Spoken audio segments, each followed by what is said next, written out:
Ayan, lalagay mo lang siya dun sa maraming lamoko, ipis, kung ano-anong insekto. Tapos isindihan mo siya dyan. Tapos uusok na yan ng makapal. Ayan. Ayan yung magtataboy sa mga lamok, ipis, langaw, kung ano-anong insekto. Ayan, makakapal yung usok mo. Ayan, makakapal yung usok mo yan.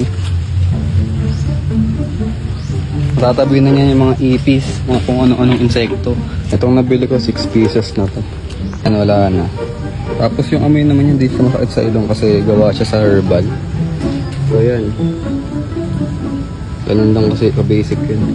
Nahihirapan ka bang iahon yung motor or e-bike dahil walang rampahan? Kung oo, panoorin mo tong video na to hanggang dulo. Dahil meron akong nakitang portable, lightweight, and made of plastic na rampahan dito sa TikTok shop. Price ranges from 139 pesos to 299 pesos depende sa size. Ever since Sticky notes, but basic. That's so last season. Mine glow with a pearlescent shine and are completely transparent, perfect for diagrams. The sleek dispenser keeps everything tidy. My study efficiency has skyrocketed. Grab your study upgrade now on Temu.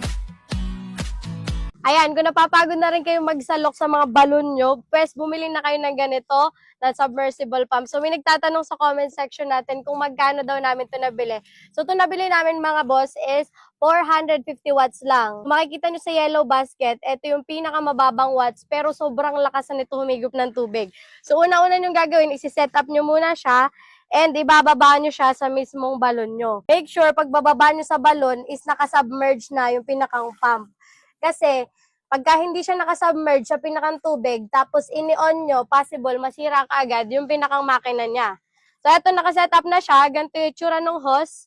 Leather yung hose nito. Kahit magasgasan ng bato, matapakan, hindi yan basta-basta mabubutas. Pang heavy duty ni din yung ating submersible pump, kaya pang matagalan. So, dito, gagawin nyo na lang is i-on nyo siya dito. Pagka-on nyo dyan, automatic, tataas ay tubig. So, ito na kaagad yung tubig. Ayan na. So, ganito kalakas yung 450 watts. Ayan. Ganyan. O, nakikita nyo naman, gamit na gamit talaga namin dito paglalaba. Ayan. Paglalaba, paglilinis ng baboy. Sobrang lakas.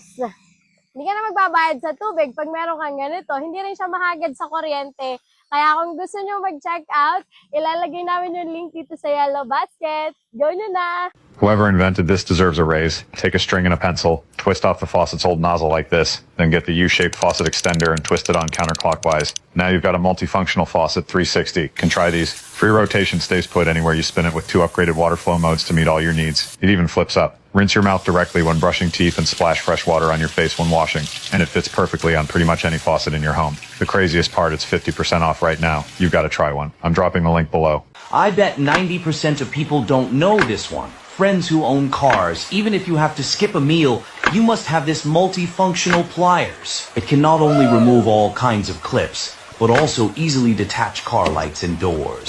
It saves your time and effort while avoiding damage to them, so they can be reused. And the price is affordable. Grab yours now.